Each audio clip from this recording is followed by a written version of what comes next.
Jérémy Brossard, ici présent. Bonjour Jérémy. Bonjour, et Frédéric monsieur. Poussin se sont rendus dans une paroisse de l'Ouest... À Boulogne. À Boulogne-Billancourt, à l'ouest de Paris.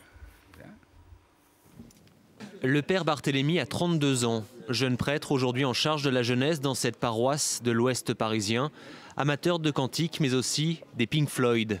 À l'heure où les jeunes tournent le dos à la religion, il veut servir de pont entre l'Église et sa génération. Et c'est vrai que c'est une exigence de faire que le message de l'Église ne soit pas recueilli comme dans une espèce de ghetto, mais que nous ayons l'intelligence de pouvoir aller à la rencontre de la culture contemporaine. Pour combler le fossé culturel, Sainte-Cécile organise des rencontres entre croyants et non-croyants. Chaque dimanche soir, une messe est également confiée aux jeunes. Leur faire confiance, les laisser porter la bonne parole auprès de leurs proches, c'est le pari qu'a fait depuis son arrivée ici le prieur de la paroisse. Le père Jean-Marie souhaite bousculer l'image souvent négative de l'Église. On est dans une sorte de lutte culturelle qui présente l'Évangile comme un carcan. J'ai aucune difficulté lorsque je vois quelqu'un qui n'est pas dans les lignes.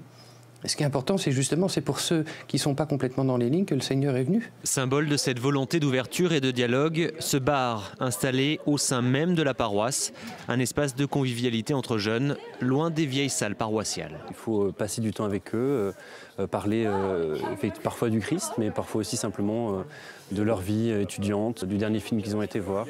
Et donc ça se fait plus facilement dans un contexte qui leur ressemble. Manon a 22 ans. Issue d'une famille éloignée de la religion, elle est aujourd'hui une fidèle de la paroisse. Ce sont des amis qui lui ont fait connaître. Je me faisais l'image d'une église beaucoup moins à l'écoute. Et en fait, je me rends compte que l'église, c'est hyper actuel, que finalement, les questions que je me posais, je trouve une vraie réponse. Depuis quelques mois, Manon se prépare pour le baptême, une nouvelle venue dans la communauté chrétienne, une exception parmi des fidèles de moins en moins nombreux et de plus en plus âgés. Remplir les églises et transmettre la foi aux jeunes générations reste l'un des principaux défis de l'Église catholique en Europe.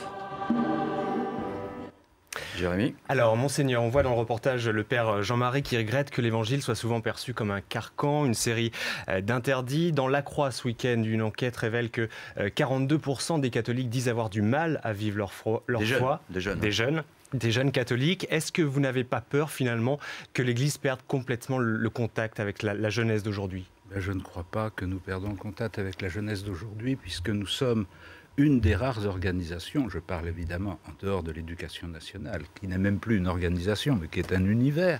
Nous sommes une des rares organisations en France qui rassemble des jeunes. Je veux dire qu'à travers les mouvements d'église, mouvements de jeunes, scoutisme, JOC, mouvements de toutes sortes, nous avons actuellement, en ce moment même, j'ai 300 jeunes parisiens qui sont en pèlerinage en Terre Sainte pour 8 jours.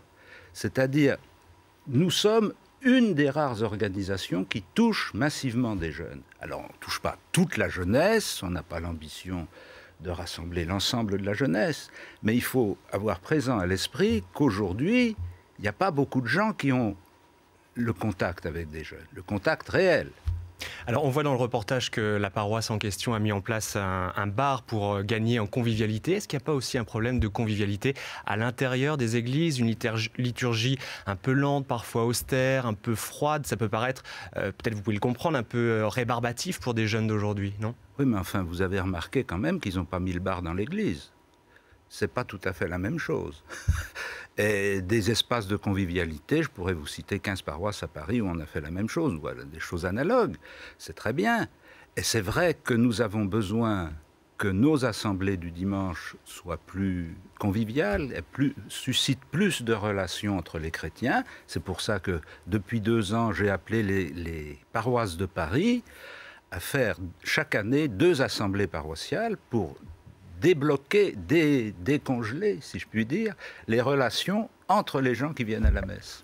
Le jeune prêtre qu'on a vu dans le reportage de Jérémy parlait de la culture contemporaine. Or, il y a une polémique à l'heure actuelle en Avignon avec la représentation d'une photo qui représente un crucifix plongé dans un bocal dans lequel se trouverait de l'urine et du sang. Et le photographe américain qui a proposé cette photo dit « Mais moi, je suis chrétien, simplement j'ai voulu montrer ce que le Christ, qui a voulu s'incarner comme un homme, a souffert. » Quelle est votre réaction par rapport à ce cliché?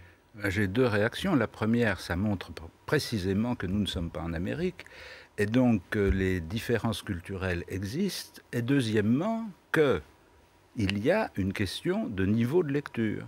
C'est-à-dire que visiblement un certain nombre de gens ont réagi devant cette image dans une lecture au premier degré, comme un acte d'offense voulu de la part du créateur. Le créateur nous dit, moi je n'ai pas du tout voulu faire un acte d'offense, au contraire, j'ai voulu manifester à travers une œuvre artistique ce que le Christ a souffert. Et votre conclusion à vous? Ma conclusion, c'est que quand on veut parler au deuxième degré, il ne faut pas laisser de place à l'ambiguïté.